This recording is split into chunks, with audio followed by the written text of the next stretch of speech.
بسم اللہ الرحمن الرحیم۔ اس وقت کالج اسلام آباد کی جانب سے آن لائن لیکچرز برائے جماعت ہشتم 8 کلاس کے لیے معاشرتی علوم میں تاریخ کا چھٹا لیکچر۔ اگر آپ کے پاس کوئی لیکچر سے متعلق کوئی سوالات ہوں تو یہ آپ کے سامنے میرا پرسنل یوٹیوب چینل ہے، اس میں آپ لوگ کمنٹس کی شکل میں سوالات کر سکتے ہیں۔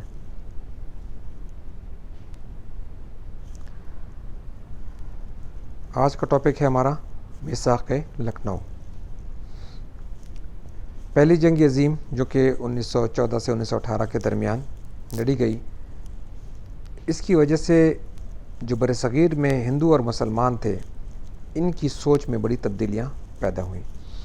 یہ جو دونوں قومیں تھیں ان کو یہ احساس تھا کہ بھئی انگریز جنگ میں مصروف ہیں ایکسکیوز می، اور یہ موقع ہے کہ ہم ان سے مراعات اپنے ملک میں حاصل کر سکیں، کیونکہ انگریزوں کی تمام تر توجہ جنگ پہ ہے، اور ہم ان سے یہ وعدہ لے سکتے ہیں کہ جنگ کے خاتمے پر حکومت ہمیں زیادہ سے زیادہ، ہم سے مراد ہندوستان کے جو رہنے والے ہیں، زیادہ سے زیادہ اختیارات ہمیں دیے جائیں۔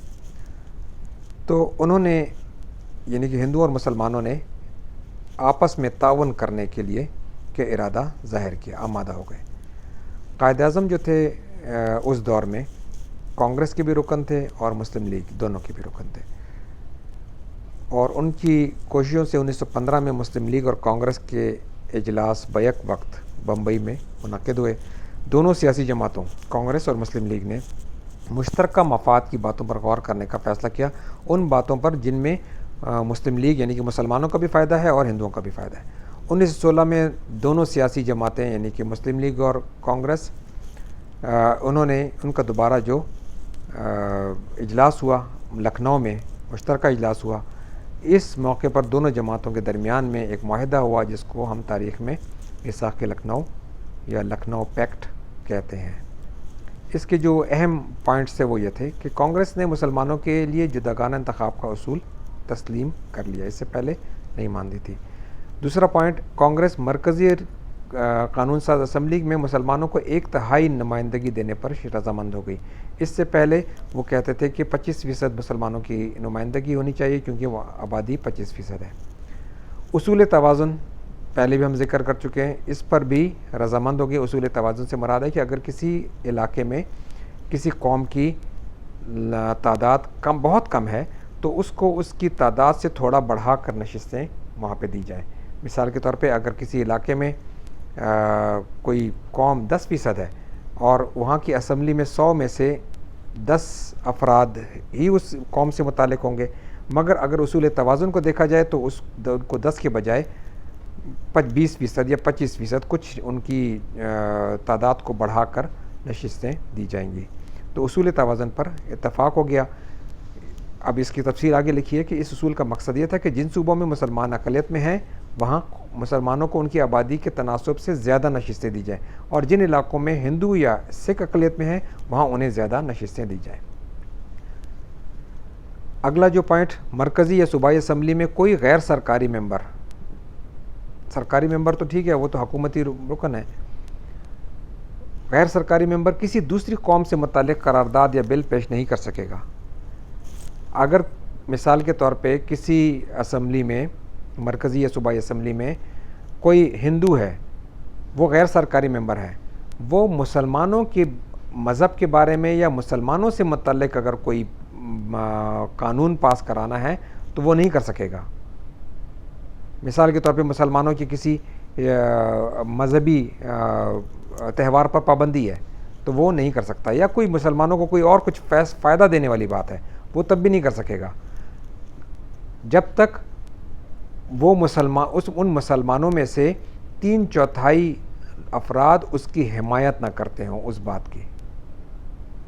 یہاں پہ تو مسلمانوں کا ذکر نہیں، یہاں پہ تو صرف عام قوم کی بات ہے، مگر سمجھانے کے لیے آپ کو بتا رہا ہوں کہ اگر اسمبلی میں، اچھا اب اس کے ہندوؤں کی مثال لے لیں، اگر کسی اسمبلی میں کوئی غیر سرکاری مسلمان ممبر جو ہے وہ ہندوؤں کے بارے میں بھی کوئی قرارداد پیش نہیں کر سکے گا، یا بل کہتے ہیں قانون بننے سے پہلے جو ڈاکومنٹ ہوتا ہے اس کو جو پیش کیا جاتا ہے اس کو ہم بل کہتے ہیں.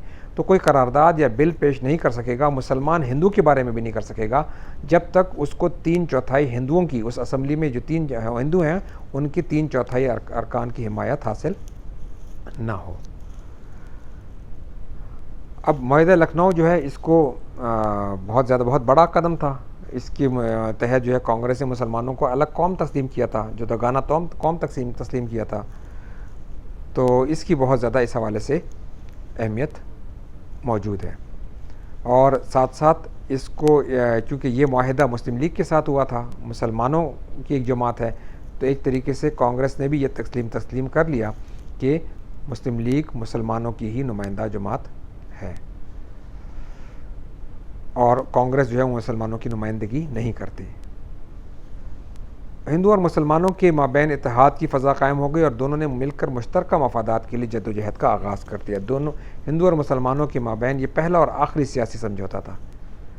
اس کے بعد وہ پھر کسی بات پر اتفاق نہیں ہو سکے، اور چونکہ یہ جو معاہدہ تھا یہ قائد اعظم کی کوششوں سے ہوا تھا، اس وجہ سے قائد اعظم کو ہندو اور مسلمانوں کے اتحاد کا سفیر کہا گیا.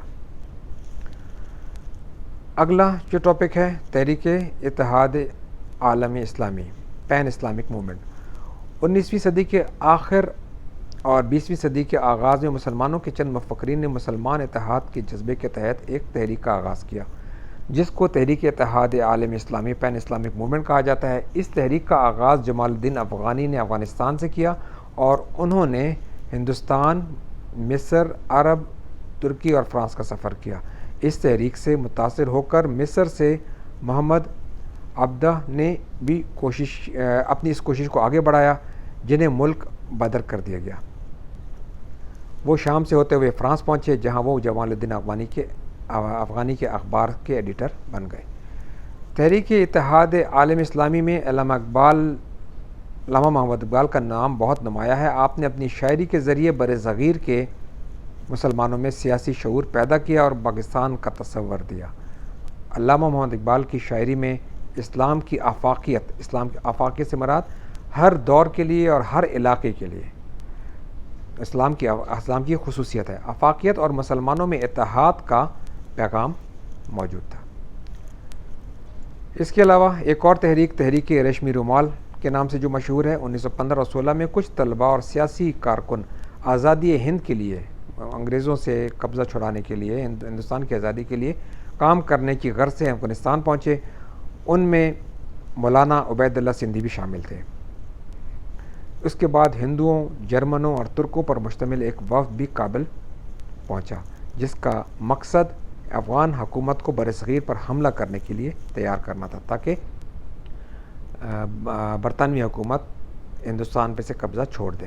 عبید اللہ سندھی جو کابل میں مجاہدین کی قیادت کر رہے تھے، انہوں نے حجاز میں، آج کل جو سعودی عرب کا علاقہ ہے، حجاز میں مقیم محمود الحسن کو ایک ریشمی رومال پر خفیہ پیغام لکھ کر بھیجا، جس میں انہوں نے اپنی تمام جہادی سرگرمیوں سے آگاہ کیا اور انہوں نے یہ بتایا کہ افغان حکومت برصغیر پر حملہ کرنے کی تیاری کر رہی ہے. یہ رومال شیخ عبدالحق کو دیا گیا کہ وہ اس کو حجاز میں مقیم محمود الحسن کو تک کسی خاص شخص کے ذریعے پہنچائے. لیکن یہ رومال حکومت کے کارندوں کے ہاتھ لگ گیا، جس سے یہ سازش کھل کر حکومت کے سامنے آ گئی، اور حکومت نے بروقت اقدام اٹھا کر، حکومت سے مراد انگریز حکومت، انہوں نے اقدام اٹھا کر اس سازش کو ناکام بنا دیا. اس لیے اس تحریک کو تحریک ریشمی رومال بھی کہتے ہیں. اس کے بعد جو ٹاپک ہے ہمارا تحریک خلافت. خلافت عثمانیہ آج کل جو ترکی ہے، یہ اس سے پہلے اس کی جو شکل تھی یہ بہت بڑی مملکت تھی، سلطنت تھی. اس کو خلافت عثمانیہ کہا جاتا تھا، سلطنت عثمانیہ بھی کہا جاتا تھا. اور اس میں موجودہ ترکی کا علاوہ عراق کا علاقہ، سعودی عرب کا علاقہ، عرب کے بہت سارے علاقے، البانیہ کا علاقہ، بوسنیا آج کل جو ملک ہے، یورپ کے علاقے، بہت بڑے علاقے پر مشتمل یہ ریاست تھی. اس میں مکہ مکرمہ، یہاں پہ جو جیسا لکھا ہے مکہ مکرمہ مدینہ منورہ بھی ایسی مقدس مقامات بھی شامل تھے. اور جو ترکی خلافت عثمانیہ کا جو سلطان ہوتا تھا اس کو خلیفہ بھی کہتے تھے، اور مسلمان پوری دنیا کے وہاں سے اس سے بہت زیادہ عقیدت رکھتے تھے، کیونکہ سب سے بڑی طاقت مسلمانوں کی تھی. پہلی جنگ عظیم میں ترکی نے انگریزوں کے خلاف جرمنی کا ساتھ دیا. آپ کو پتہ ہے کہ جو پہلی جنگ عظیم ہوئی، ایک طرف برطانیہ دوسری طرف جرمنی، تو ترکی نے جرمنی کا ساتھ دیا. جو مکہ میں حکومت تھی شریف فیملی کی تھی، شریف مکہ اور دوسرے کئی مقامی خاندان انگریزوں سے مل گئے. شریف مکہ جو ایک فیملی تھی، اور اس کے بعد دوسری سعود وہ بھی فیملی تھی، یہ انگریزوں سے مل گئے. اب خطرہ تھا کہ کہیں انگریز جنگی کارروائیوں کے دوران مسلمانوں کے مقدس مقامات کی، یعنی کہ خانہ کعبہ، مدینہ منورہ وغیرہ کی بے حرمتی نہ کریں. چنانچہ جنوبی ایشیا یعنی کہ برصغیر کے مسلمانوں نے انگریز حکمرانوں سے اس سلسلے میں وضاحت چاہی کہ بھئی آپ لوگوں کا کوئی ایسا ارادہ تو نہیں ہے، آپ لوگ ترکی کے خلاف تو لڑ رہے ہیں، مگر اس میں ہمارے جو مقدس مقامات ہیں ان کی بے حرمتی نہیں ہونی چاہیے. انگریزوں نے یقین دلایا کہ مسلمانوں کے مقدس مقامات محفوظ رہیں گے، لیکن ایسا نہ ہوا، اور انہوں نے نقصان پہنچایا نہ صرف مقدس مقامات کو بلکہ خلافت عثمانیہ کو بھی بہت زیادہ نقصان پہنچایا. اس سے مسلمان جو برصغیر کے تھے بہت زیادہ بے چین ہو گئے، بہت تڑپ اٹھے. انہوں نے ترکی کی حمایت میں ایک تحریک چلائی جو تاریخ میں تحریک خلافت کے نام سے یاد کی جاتی ہے، کیونکہ ترکی میں یعنی کہ اس وقت جو سلطنت عثمانیہ تھی وہ خلافت تھی، تو اس کو بچانے کے لیے برصغیر کے مسلمانوں نے تحریک چلائی، تو اس کو تحریک خلافت کہا جاتا ہے. اب اس کے تحریک کے چلانے سے پہلے مجلس خلافت کا ایک میٹنگ کی گئی ستمبر 1919 میں. اس کا مقصد یہ تھا کہ ترکی کی علاقائی سالمیت و خلافت برقرار رہے. ان کو چاہتے تھے کہ ترکی جتنا ہے، یعنی کہ ابھی جو خلافت عثمانیہ ہے اتنی ہی رہے، اس کو ٹکڑوں میں تقسیم نہ کیا جائے. اور اس کے علاوہ ہمارے جو مقدس مقامات ہیں وہ بھی ترکی خلافت عثمانیہ کے پاس رہیں، ان سے چھینے نہیں. جب ہندوؤں نے دیکھا کہ مسلمان ایک عظیم اور پرجوش تحریک چلا رہے ہیں، تو گاندھی نے انگریزوں کی مخالفت میں مسلمانوں کا ساتھ دینے کا فیصلہ کیا. گاندھی نے کہا کہ چونکہ آپ انگریزوں کے خلاف کوشش کر رہے ہیں تو ہم بھی آپ کے ساتھ ہیں. مگر حقیقت میں ان کا مقصد مسلمانوں کا ساتھ دینا نہیں تھا، بلکہ وہ مسلمانوں کو استعمال کرنا چاہتے تھے اپنے مقاصد کے لیے. وہ محض مسلمانوں کی توانائی کو ہندو مقاصد اور ذاتی شہرت کے حصول کے لیے استعمال کرنا چاہتا تھا، یعنی کہ گاندھی. تحریک میں مولانا محمد علی جوہر اور ان کے بھائی مولانا شوکت علی پیش تھے، بہت زیادہ آگے تھے، ان کا کردار بہت سامنے تھا، بہت واضح تھا. دونوں بھائی علی برادران کے نام سے مشہور ہوئے. مولانا ظفر علی خان نے بھی اس تحریک میں بڑھ چڑھ کر حصہ لیا. تحریک خلافت منظم انداز میں زوروں پر تھی، بہت تیزی سے چل رہی تھی کہ گاندھی جی نے اچانک تحریک کے خاتمے کا اعلان کر دیا. انہوں نے کہا کہ ہم اس سے الگ ہوتے ہیں. اس سے مسلمانوں کو بہت زیادہ نقصان پہنچا. اور 1924 میں ترکی کے سربراہ، چونکہ 1924 میں ترکی کے سربراہ جو نیا سربراہ تھا کمال اتا ترک، اس نے خلیفہ کے عہدے کو ختم کر دیا. تو اس کے بعد پھر ہمیں تحریک کی ضرورت ہی نہیں تھی کہ جب انہوں نے خود ختم کر دیا تو ہم کس خلافت کو بچائیں.